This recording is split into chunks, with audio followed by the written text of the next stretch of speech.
Juan Sanchez is here's a guy that everybody knows around here. He's Juan the runner. We've all seen him running down the street, and world-class athlete, can run ultra marathons. One day realizes he can't run anymore. We were thinking there's something wrong with his lungs, but so that's why we initially got the physical. I just went to the clinic, and then I told the doctor, I need to go and run because I was ready to run. I need to go out and run with the kids because they're waiting for me. And he goes, yeah, you're gonna run, but straight to the hospital. You just go, grab your wife, and then straight to the hospital because your heart is just, out of control. He developed an arrhythmia called atrial fibrillation. And because of that, the size of his heart changed dramatically. And normal procedures to try and correct that really aren't sufficient. He was an ideal candidate for a procedure we call the hybrid maze. We did it. He tolerated it very well. He's already back running down the street again. So he's a perfect example of kind of the collaborative effort that we have at St. Helena that's really allowed us to treat people and give them outstanding results. He wouldn't have had any other really good options at all. Dr. O scheduled me for an angiogram, and I was short of breath going up a hill and so on, but I wasn't at all alarmed. I was playing tennis every day and felt just fine, but they told me, my God, they said, one of the biggest arteries you have is blocked. As soon as they determined that I was a candidate for immediate heart surgery, they wheeled me out on the gurney, and I went down the hall into the elevator and up to the 4th floor.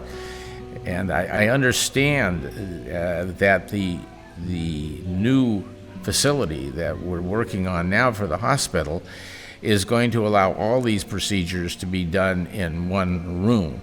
Our current cath lab equipment is great for a cath lab, but it can't be used, and the room is not suitable to be transitioned rapidly to an operating room. Now, at the cutting edge of cardiovascular care, the surgeon and the cardiologist are working side by side in the same room on the same patient in order to provide that patient with the best possible care.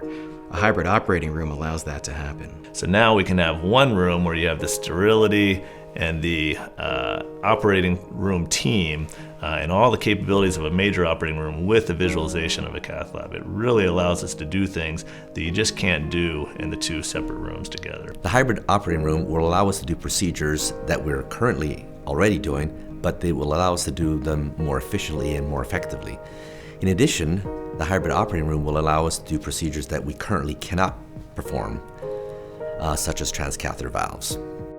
We can insert a new valve through the femoral artery, that is a pinhole in the groin. We can advance a valve that is crimped up, advance it up the femoral artery, up the aorta, and position it where the native aortic valve was, and deploy a new valve. And we can do that without putting somebody on the heart-lung machine, without opening somebody's chest, without doing open heart surgery. We couldn't have imagined a few years ago the procedures that we can do now.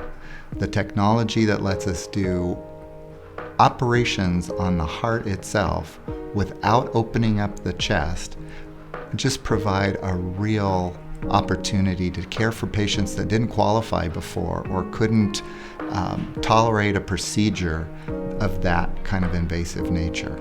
Teresa Aubert's father, Joe, has asked me to share his story with you. Joe is an incredibly active 94-year-old man, still sawing down trees in his yard and driving his wife around and going dancing and traveling. And he had, unbeknownst to him, severe aortic stenosis, which manifested itself as he passed out in his yard one day as he was sawing down a tree.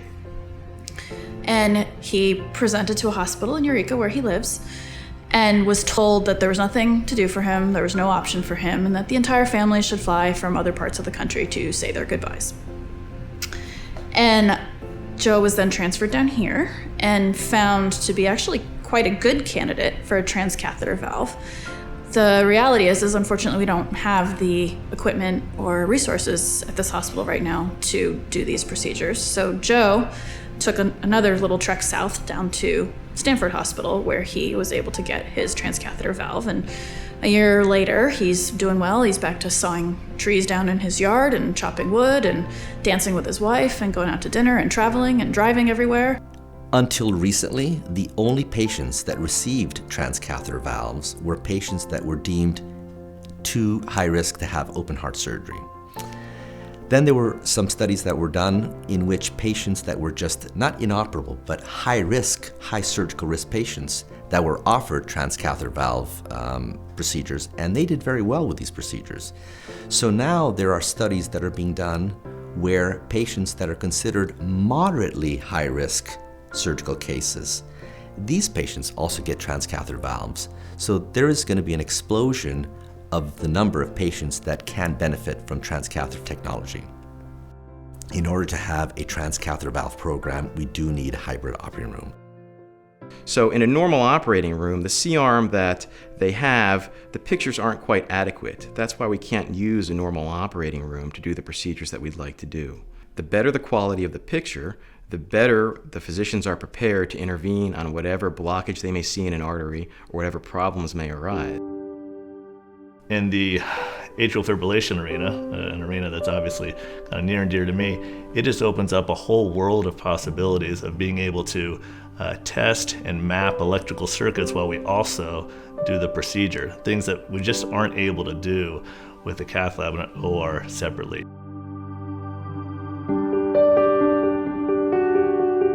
Every day I hear from grateful patients, community members who are just so thankful for what we provide. But we can't do it by ourselves. And it's a true partnership with this community to provide the latest technology so that we all can benefit from a better quality of life and the peace of mind of knowing this amazing care is available for all of us. On behalf of the entire cardiac team, I want to thank you for your consideration in participating in this very important initiative. Please consider joining us. Thank you.